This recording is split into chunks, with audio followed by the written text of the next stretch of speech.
kaligtasan mo sa Alerto 24. Sunod-sunod na sinalakay ng mga otoridad ang mga bahay ng tatlong sospek sa kasong frustrated homicide. Wanted sila sa batas matapos nilang kuyugin naman o kamakailan ang isa nilang kapitbahay. Si Emil Sumangil, naka-Alerto 24. Eksklusibo. Ang stakeout nagtagal ng higit 4 na oras habang inaantabayanan ng timbre ng ASEP. Ilang minuto pa, nagpadala na ito ng text message. Inalerto na ang team na papasok at ang magbibigay ng perimeter security. Facility yung subject, ready na.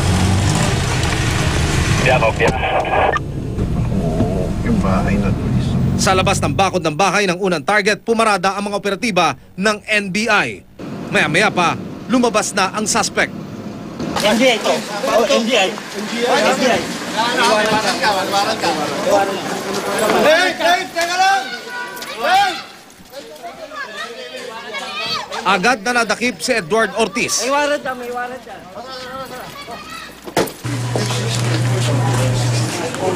Sunod na nilusob ang bahay ng isa pa sa mga suspect na si Roberto Resurrection. Tingnan lang namin, ha? Siya.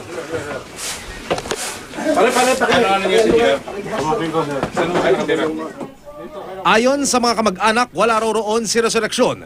Pero nang pasukin ng palikuran, May tao, ayan. Sama ka na, ha? JR? Ito na. Dito, boss. taas ang kamay, kuyang, taas ang kamay. Ano pinito mo? Oh, tama ka. Ang suspect nasa loob, hawak ang kanyang cellphone. May posas tayo lang. Dito lang ako. Saan daan na? Okay na, wala naman na iwan doon. Ikatlong ni-raid ng NBI ang bahay ni Rodel Icasiano. Pero pati mga kamag-anak nito, itinanggi na si Icasiano ay naririto. Nang panikin ng NBI ang ikatlong palapag ng bahay, Okay, see. Okay. Babae, natutulog. Hindi, lalaki. Lalaki, singa.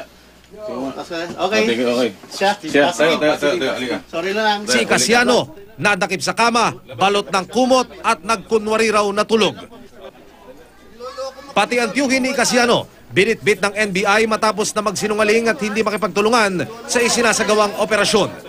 Wanted sa kasong frustrated homicide ang tatlong suspect matapos na sinasabing makursunadakang kuyugin ang isa nilang kapitbahay na ngayoy hirap na raw makapagsalita.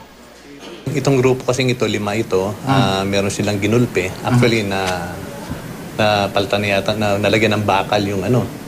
At nung lumabas na yung warrant of arrest, lumapit sa amin yung biktima at humingi ng tulong.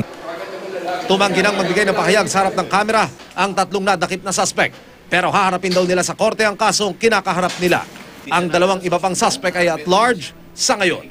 Emil Sumangil, Alerto 24.